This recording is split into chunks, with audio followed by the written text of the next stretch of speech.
할렐루야. 9월 1일 화요일입니다.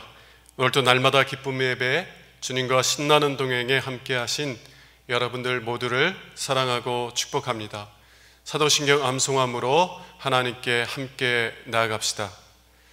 전능하사 천지를 만드신 하나님 아버지를 내가 믿사오며 그 외아들 우리 주 예수 그리스도를 믿사오니 이는 성령으로 잉태하사 동정녀 마리아에게 나시고 본디오 빌라도에게 고난을 받으사 십자가에 못 박혀 죽으시고 장사한 지 사흘 만에 죽은 자 가운데서 다시 살아나시며 하늘에 오르사 전능하신 하나님 우편에 앉아 계시다가 저희로서 산자와 죽은 자를 심판하러 오시리라. 성령을 믿사하며 거룩한 공예와 성도가 서로 교통하는 것과 죄를 사하여 주는 것과 몸이 다시 사는 것과 영원히 사는 것을 믿사옵나이다. 아멘. 찬송가 450장 함께 부르겠습니다.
매일의 기도를 함께 드리겠습니다.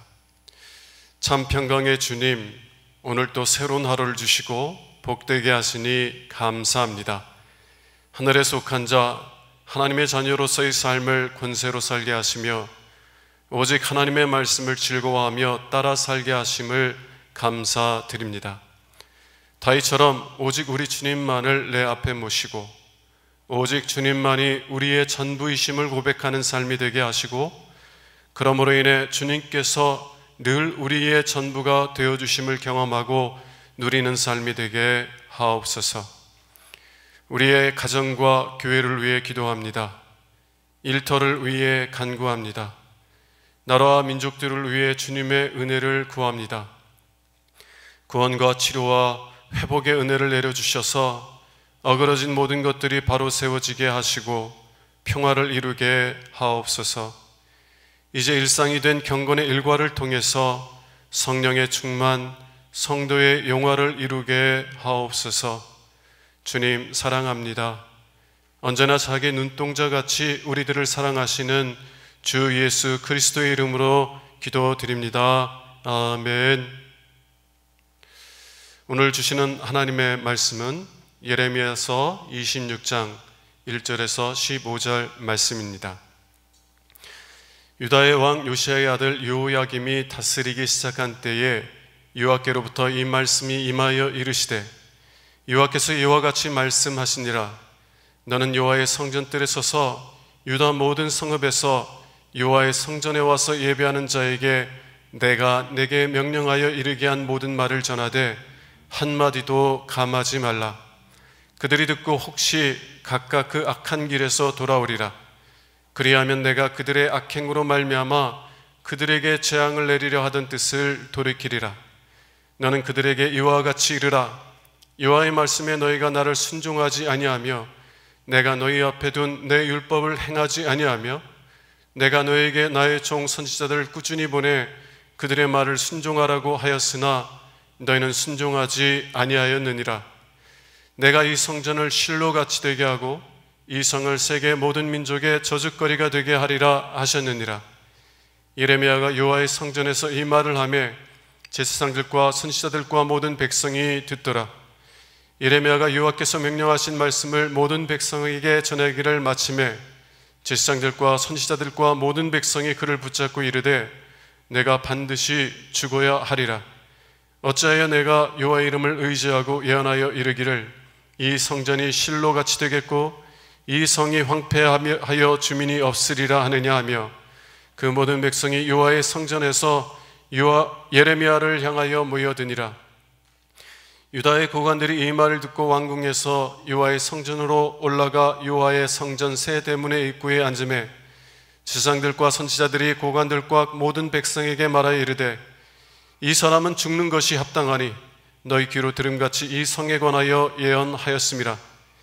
예레미야가 모든 고관과 백성에게 말하여 이르되 여호와께서 나를 보내사 너희가 들은 바 모든 말로 이 성전과 이 성을 향하여 예언하게 하셨느니라. 그런즉 너희는 너희 길과 행위를 고치고 너희 하나님 여호와의 목소리를 청종하라. 그리하면 여호와께서 너희에게 선언하신 재앙에 대하여 뜻을 돌이키시리라. 보라, 나는 너의 손에 있으니 너의 의견에 좋은 대로 옳은 대로 하려니와 너희는 분명히 알아라. 너희가 나를 죽이면 반드시 무지한 피를 너의 몸과 이 성과 이 성 주민에게 돌리는 것이니라. 이는 여호와께서 진실로 나를 보내사 이 모든 말을 너희 귀에 말하게 하셨음이라. 이는 하나님의 말씀입니다.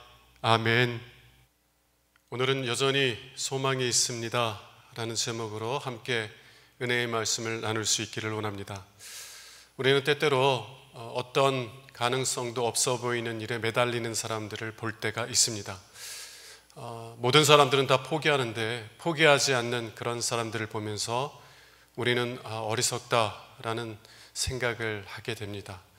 왜냐하면 가능성이 없는 일들은 빨리 포기하고 새로운 일을 찾는 것이 훨씬 지혜롭다고 생각하기 때문입니다. 오늘 본문은 그러한 의미에서 하나님의 어리석음에 대해서 말하고 있습니다. 왜냐하면 하나님께서는 전혀 회개 가능성이 없는 이스라엘 백성들을 포기하지 못하시고 있기 때문에 그렇습니다. 그러나 사도 바울이 고린도전서 1장 25절에서 말씀한 것처럼 하나님의 어리석음이 사람보다 지혜롭습니다. 하나님의 어리석음이 사람보다 지혜롭습니다. 그리고 이 하나님의 어리석음은 우리에게 흔들리지 않는 소망을 줘요. 오늘 말씀을 통해서 어떻게 이 하나님의 어리석음이 우리에게 흔들리지 않는 소망을 주는지를 발견할 수 있기를 원하고, 그래서 하나님의 그 놀라우신 은혜와 사랑을 인하여 하나님을 기뻐하고 찬송하는 우리 모두가 될 수 있기를 주님의 이름으로 축원합니다. 먼저 정말 회개할 가능성이 전혀 없어 보이는 이스라엘 백성들의 세 가지 모습을 살펴보도록 하겠습니다. 첫 번째 모습은 하나님께서 선지자들을 계속 보내시지만 이 백성들은 결코 회개하지 않는 모습을 보여준다는 것입니다. 오늘 본문 말씀 5절을 한번 같이 볼게요. 내가 너희에게 나의 종 선지자들을 꾸준히 보내 그들의 말을 순종하라고 하였으나 너희는 순종하지 아니하였느니라. 하나님께서는 하나님의 종 선지자들을 이스라엘 백성들에게 어떻게 보낸다고요? 꾸준히 보낸다는 거예요. 한 번, 두 번, 세 번 보내고 포기하신 것이 아니라 계속해서 꾸준히 보내시고 계시다는 거예요. 그럼에도 불구하고 이스라엘 백성들은 그 선지자들 말에 전혀 귀를 기울이지 않습니다. 이스라엘 백성들의 역사는 불순종의 역사였어요. 자, 두 번째, 이스라엘 백성들에게 희망이 전혀 없어 보이는 모습 두 번째를 살펴보면 이들은 하나님을 예배하는 자들이었다는 것입니다. 이들은 하나님을 예배하는 자들이었어요. 그래서 이들에게 희망이 전혀 없어 보인다는 것입니다. 아니, 어떻게 하나님을 예배하는 자들에게 회개할 가능성이 전혀 없어 보인다고 말할 수 있을까요? 여러분, 2절 말씀을 한번 보겠습니다. 여호와께서 이와 같이 말씀하시느니라. 너는 여호와의 성전들에 서서 유다 모든 성읍에서 여호와의 성전에 와서 예배하는 자에게 내가 내게 명령하여 이르게 한 모든 말을 전하되 한마디도 감하지 말라. 하나님께서는 누구에게 회개를 촉구하고 계시는 것입니까? 예배 드리지 않는 사람들? 아닙니다. 예배하는 자들에게 회개를 촉구하고 계세요. 그것도 오늘 본문에 보면 유다 모든 성읍으로부터 예루살렘 성전에 올라와서 예배 드리는 자들에게 회개를 촉구하고 계세요. 여러분, 유다 모든 성읍에서 올라왔다고 하는 것은 그 사람들 중에 일부는 수십 킬로미터를 걸어서 성전까지 와야만 했다는 것을 의미합니다. 몇십 킬로를 걸어서 예배하러 올 정도면 정말 신앙의 열심, 예배의 열심이 상당했다는 것을 보여주는 것이에요. 그런데 왜 하나님께서는 이렇게 예배 생활에 열심인 사람들에게 회개하라고 말하고 계시는 것입니까? 우리는 예레미야서 17장 9절의 말씀 앞에 겸손히 서야만 합니다. 만물보다 거짓되고 심히 부패한 것은 마음이라. 만물보다 거짓되고 심히 부패한 것은 마음이라. 누가 능히 이를 알리요. 여러분, 우리의 부패한 마음은요, 선한 것, 심지어는 가장 거룩한 예배조차도 자신을 위한 영광의 도구로 변질시킬 수 있다는 것이에요. 가장 거룩한 예배조차도 내 자신을 높이는 도구로 변질시킬 수 있다라는 말입니다. 여러분, 예배라는 것은 무엇입니까? 예배라는 것은 탕자의 마음으로 하나님께 나오는 것이에요. 죄인이지만 하나님의 긍휼과 은혜를 사모하는 마음으로 하나님께 나오는 것이에요. 예수님께서 누구든지 목마른 자는 내게로 나오라 라는 그 초청의 말씀에 의지하여서 정말 내가 죄인이지만 하나님 나를 불쌍히 여겨 주시옵소서, 그러한 마음으로 나오는 것이 예배라고 하였어요. 하나님께서 구하시는 제사는 상한 심령입니다. 또한 그런 탕자의 마음으로 하나님께 나왔을 때 탕자와 같은 우리들에게 값없는 은혜와 사랑을 베풀어 주시는 하나님의 은혜를 깨닫고 하나님께 감사하고 그 하나님께 찬송을 드리고 그 하나님을 기뻐하는 것, 그것이 예배예요. 그것이 예배입니다. 그러나 우리는 이러한 하나님을 경외하는 마음, 이러한 하나님을 사랑하는 마음 없이도 열심히 예배 드릴 수 있다는 것입니다. 무엇을 위해서? 내가 옳은 일을 하고 있으니까 나에 대한 자부심을 느낄 수 있어서, 내가 거룩한 일을 하니까 내가 예배드리지 않는 저런 부정한 사람보다 내가 훨씬 거룩하다라고 하는 우월감을 가질 수 있기 때문에 예배에 열심일 수 있다라는 것이에요. 여러분, 자신의 죄를 인정하고 회개하기에 가장 어려운 사람들은 도둑질하거나 강도질하는 사람들이 아닙니다. 이런 사람들은요, 적어도 자신들이 나쁜 일을 하고 있다는 것을 인정은 해요. 그러나 종교적인 열심을 가지고 있는 사람들은 자신들이 옳은 일을 하고 거룩한 일을 하고 있다고 여겨요. 그래서 회개하기가 더더욱 어려운 것입니다. 여러분, 왜 예배하는 자들에게 하나님께서 회개를 촉구하고 계세요? 이들이 정말 하나님을 경외하고 하나님을 사랑하는 마음 속에서 예배드리는 것이 아니라 그 예배를 자기를 높이는 도구로 삼고 있었기 때문입니다. 그리고 왜 이 사람들이 회개할 가능성이 그렇게 없어 보여요? 자신들이 의롭고 옳고 거룩한 일을 하고 있기 때문이라고 여기기 때문에 이 사람들이 회개할 가능성은 전혀 없어 보인다는 것입니다. 세 번째 모습을 보도록 하겠습니다. 세 번째 모습은 회개를 전하는 하나님의 종을 죽이려 한다는 것이에요.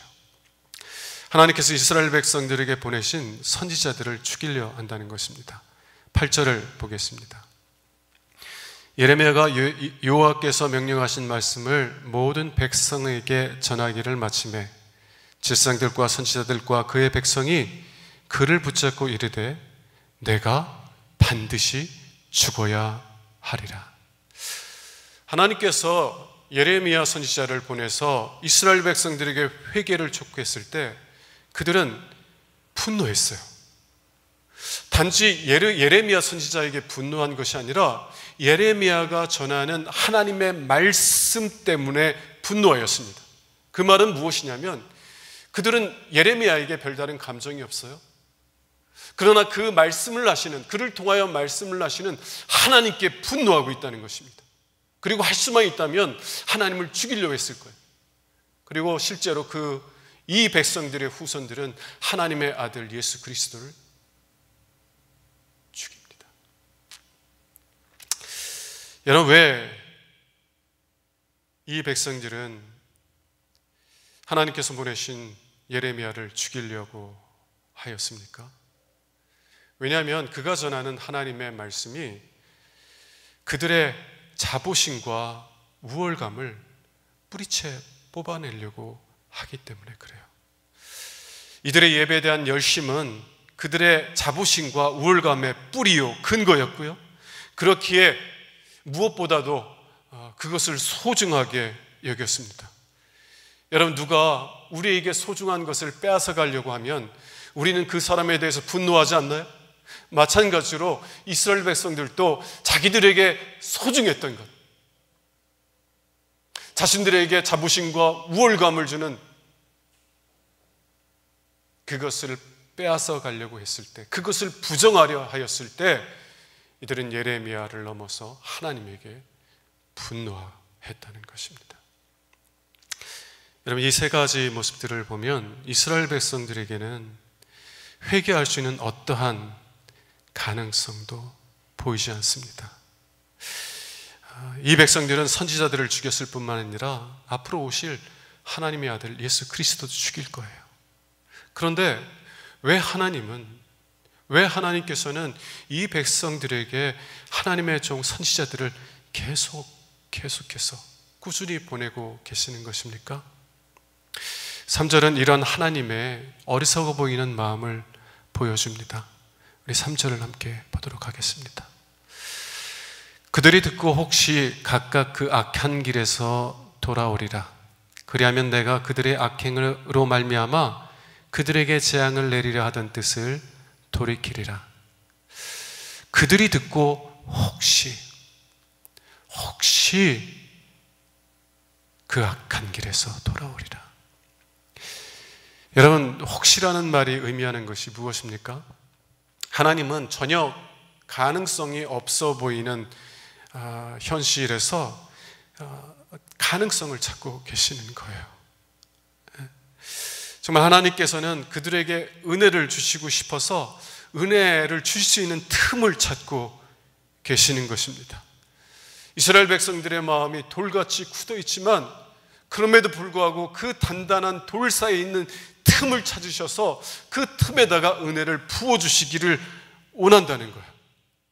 왜냐하면 하나님은 여전히 그들을 사랑하시기 때문입니다. 하나님은 사랑이시기 때문이에요. 그리고 사랑은 언제나 어리석어 보이는 것들을 행하기 때문입니다. 여러분, 때로 의사분들은 우리의 자녀를 포기할 때가 있습니다. 죽어가는 우리의 자녀를 포기할 때가 있어요. 의학적으로 이제는 전혀 소망이 없다라고 말하면서 손을 떼려고 해요. 근데 부모님들은 포기할 수 있습니까? 그 아이에게 숲이 붙어 있는 한 결코 그 아이를 포기할 수 없는 것이 부모의 마음 아닙니까? 심지어는 그 아이가 죽어도요, 그 아이를 포기할 수 없어요. 부모는 그 아이를 포기하는 것이 아니라 가슴에 붙습니다. 가슴에 붙어요. 여러분, 사랑은 결코 포기하지 못합니다.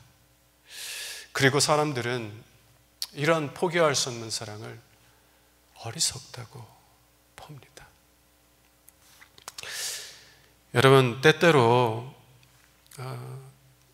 우리 자신이 범죄한 죄 때문에 절망할 때가 있어요. 내가 지은 죄가 너무 커서 이제 용서받을 수 없다라고 느끼는 분들이 있습니다. 때로는 내가 하나님으로부터 너무 멀리 떠나와서 이제는 하나님께서 이제 나를 받아주시지 않을 거라는 그런 두려움 속에서 살아가는 분들이 있어요. 여러분, 그렇다면 전혀 회개하려고 하지 않는 고집센 이스라엘 백성들조차도 포기하지 못하시는 하나님의 모습을 통해서 하나님께서 결코 여러분들을 포기하지 않는다는 것을 깨닫는 은혜가 있기를 주님의 이름으로 축원합니다. 여러분, 정말 은혜 주시기를 원하지만 그 은혜 주시는 것을 원하지도 않고 오히려 하나님을 대적하고 정말 하나님을 죽이려고 하는 그런 사람들에게조차도 하나님께서 은혜 주실 틈을 찾고 있다면, 죄로 인하여서 여러분 양심이 가책을 받고 고통을 당하고 있는 여러분들에게는 얼마나 더 은혜를 주시기를 기뻐하시겠느냐는 거예요. 나는 이제는 용서받을 수 없어 라고 얘기하지 마세요.